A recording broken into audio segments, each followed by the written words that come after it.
Hello, habari za wakati huu. Ni matumaini yangu kwamba upo salama popote pale ulipo, na karibu tena kwenye mwendelezo wa video nyingine kwenye hii channel. Na kwenye video ya leo nitaenda kuzungumzia wakati sahihi wa kuanza ufugaji wa kuku. Karibuni sana. Kwanza kabisa ni kwamba unaweza kuanza ufugaji wa kuku muda wowote ule. Kwa maana ya kwamba muda wowote ambao unadhani upo tayari kwa ajili ya kuanza ufugaji wa kuku, basi unaweza kufanya hivyo. Ingawa sasa licha ya kwamba unaweza kaanza kufuga muda wote ule, lakini kuna mazingira ama muda ambao unaweza kawa ni sahihi zaidi kwa wewe kuanza ufugaji wa kuku. Kwa mfano, kwa mtu ambaye anataka afuge kuku wa mayai tuseme, na mtu huyu ana mtaji wa kutosha pia, kwa kawaida mtu huyu anaweza kaanza ufugaji muda wote. Lakini kwangu mimi naona itafaa zaidi endapo mtu huyu ataanza kufuga kile kipindi ambacho bei za vyakula vya kuku kama vile mahindi na mashudu ipo chini. Ni kwamba hii itamsaidia sana kupunguza gharama ambazo atazitumia kwenye chakula, kwa sababu atakuwa na uwezo wa kununua chakula kwa wingi kwa wakati mmoja na kuweza kukihifadhi hicho chakula. Kwa hiyo kitakachotokea sasa ni kwamba pale ambapo kuku wataanza kutaga, huyu mtu atakuwa na uwezo wa kurudisha zile gharama ambazo alizitumia kwenye chakula kile kipindi chote ambacho kuku walikuwa hawatagi ndani ya muda mfupi. Kwa hiyo ataweza kurudisha gharama zote za ufugaji ndani ya muda mfupi.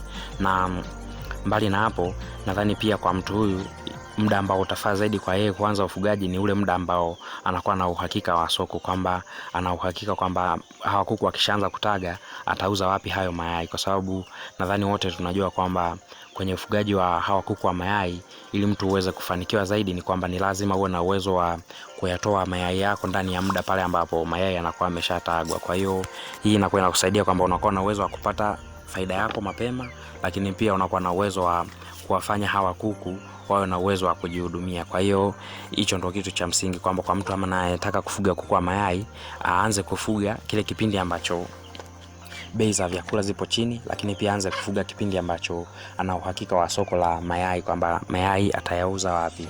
Ingawa ndio unaweza kaanza vyovyote vile unavyotaka, kwamba hata muda ambao bei za chakula zinaweza zikaa juu, kikubwa tu huyu mtu anamtaji, basi anaweza kaanza ufugaji wake. Lakini kwa suggestion yangu ni kwamba ni vizuri akaanza muda ambao gharama za chakula zinakuwa zipo chini zaidi na ana uhakika wa soko.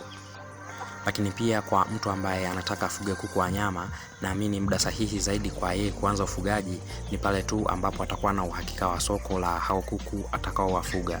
Kwa maana kwamba atakuwa na uwezo wa kuwauza kuku pale tu ambapo watakuwa wameshafikia umri wa kuuzwa, na hivyo ataweza kuepukana na zile hasara za kukaa na kuku muda mrefu kwa sababu ya kukosa wateja. Sasa nimezungumzia sana kwa wale watu ambao wana mtaji wa kutosha, kwa maana kwamba wanaotaka kufuga labda tuseme kuku wa mayai na kuku wa nyama.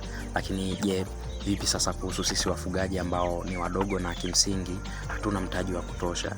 Ni kwamba kwa sisi ambao ufugaji wetu ni ule ufugaji ambao unategemea kipato ambacho tunakipata kwa siku, kwa wiki ama kwa mwezi, kwa maana kwamba tunakuwa na fedha kidogo tu ile ya kuanzia ufugaji wetu, lakini ile fedha ya kuwahudumia hawa kuku wetu tunategemea kile kipato ambacho tunakipata kadri siku zinavyozidi kwenda. Naamini zaidi kwamba kwa wafugaji wa aina hii, muda sahihi zaidi wa wao kuanza ufugaji ni ule muda ambao kimsingi unakuwa hauna magonjwa mengi sana ya kuku, kwa maana kwamba ile miezi ya kiangazi inaweza kaa ni miezi mizuri zaidi kwa mtu wa aina hii kuanza ufugaji. Ingawa pia ana uwezo wa kuanza kipindi cha mvua, lakini angalau akianza kipindi cha kiangazi inaweza kaa ni vizuri zaidi. Na nasema hivi kwa sababu kwa kawaida mtu kama anakuwa na mtaji kidogo, hata zile kutumia gharama kubwa sana kwenye kuwatibu kuku na vitu kama hivyo inakuwa ni ngumu. Kwa ndio maana anakuwa na suggest kwamba angalau ile miezi ya kiangazi inaweza kaa ni mizuri zaidi.